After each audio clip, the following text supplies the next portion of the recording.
একটা অসভ্য ছেলে আমার মেয়েকে মেরে ফেলছে। আমি জানতাম না, আগে মনে করতাম সে ভালো, আমার মেয়ে প্রকাশ করে নাই। আমি জানতাম আলভি অনেক ভালো একটা ছেলে, সে এতটা অসভ্য সেটা আমি জানতাম না। সে আমার মেয়েটাকে দুনিয়া ছাড়া করেছে, এমনটাই কিন্তু মন্তব্য করতেছেন আলভির শ্বশুর। আপনারা নিজের কানেই শুনুন, উনি আসলে কান্না করতেছে এবং নিজের মেয়ের কথা এবং আলভির কথা উনি সাংবাদিকদের সামনে তুলে ধরতেছে। এই কথাগুলো শুনলে আপনাদেরও কষ্ট লাগবে, তো আসলে আপনারা শুনেন আলভির শ্বশুর আসলে কি বলতেছে।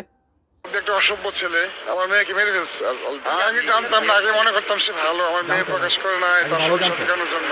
সে সংসার টিকানোর জন্য সে প্রকাশ করে নাই। আলবি আমি প্রথম মানি নাই, পরে মানছি। ওর মার কাছে আমি আমার মেয়েকে ভিক্ষা চাইছি যে আলবি, আমার মেয়ে যখন জাহাঙ্গীরনগর বিশ্ববিদ্যালয়ে চান্স পেলো তখন আলবি একটা প্রাইভেট ইউনিভার্সিটি। মানে চিন্তা করে দেখেন, আলভির বাবা বলতেছে যে আমি চিন্তাও করি নাই আলভি এরকম হবে, সে আমার মেয়েটাকে পৃথিবী ছাড়া করছে। তো কি বলবো আসলে, সবাই কিন্তু আলভির দিকে নজর বা আলভির দিকে আঙ্গুল তুলতেছে। এবং আমি যেটা জানতে পারলাম, আলভি নাকি এখনও সে নেপাল থেকে আসে নাই। মানে নিজের বউ যার সঙ্গে এতদিন সে সংসার করলো, এত বছর সে কাটাইলো, ওই মানুষটা মানে রাগ করে বা অভিমান করে বা কোনো সন্দেহ কারণে উনি এমন একটা সিদ্ধান্ত নিছে উনি দুনিয়া ছেড়েই চলে যাচ্ছে।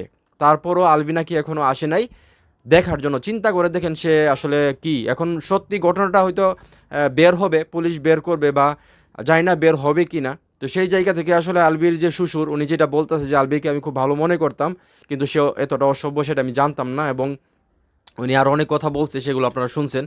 তো আসলে আমি এখনও বুঝতে পারতেছি না এই বিষয়টা নিয়ে কী বলবো। মানে এত সুন্দর একটা সংসার, এত সুন্দর একটা মানে বাচ্চা ছেলে তাদের, তার মধ্যে এরকম একটা অবস্থা।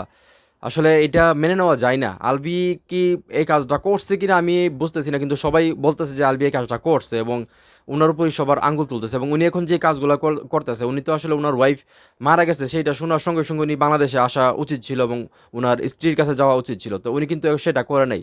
উনি এখনও আসছে কিনা সেটারও কোনো মানে কনফার্ম নিউজ পাওয়া যাচ্ছে না।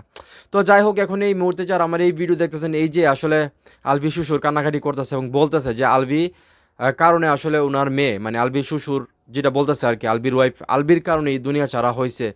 তো এটা আসলে আপনারাও কি মনে করেন যে আলবির কারণেই আলবির ওয়াইফ আসলে মানে এই সিদ্ধান্তটা নিছে দুনিয়া ছাড়ার? আপনাদের কি মনে হয় সেটা অবশ্যই কমেন্ট করে জানাবেন, ভিডিওটা অবশ্যই শেয়ার করবেন।